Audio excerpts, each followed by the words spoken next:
I drove home from the hospital with a message for my 3 daughters that they would never again see their mom. I felt like a walking tomb, my only purpose to house death. No matter how many TV shows or movies that you've seen where people receive devastating news, you can't quite prepare yourself to hear that news in real life. My wife Jen told me on Monday morning that she hadn't felt the baby kick for a while. So we drove to the hospital together, but the truth was that we both already knew.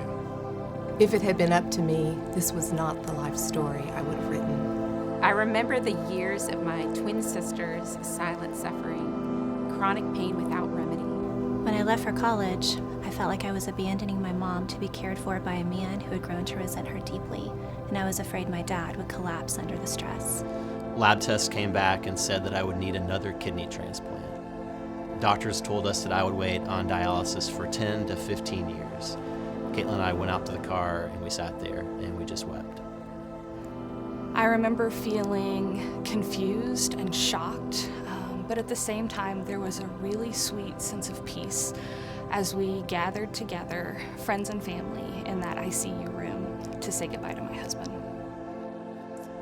I think the thing that surprised me right out of the gate becoming pastor of the village was the sheer volume of brokenness and despair that we encountered in those early years. It was, up until that point in my life, it had been all weddings and no funerals. And then here I come to this church that's young and vibrant, and I found out that through this funeral or this tragedy or this broken moment that we didn't have a theological category for the kind of suffering we were enduring.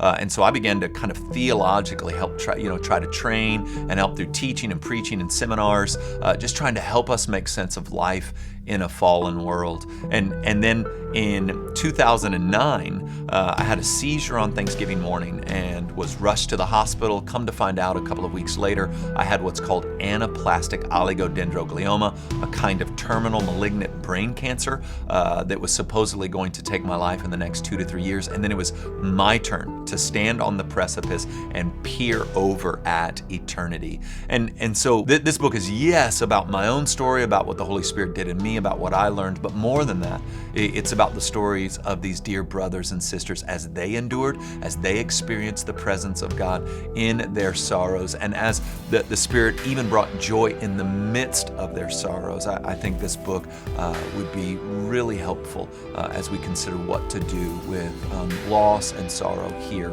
on this fallen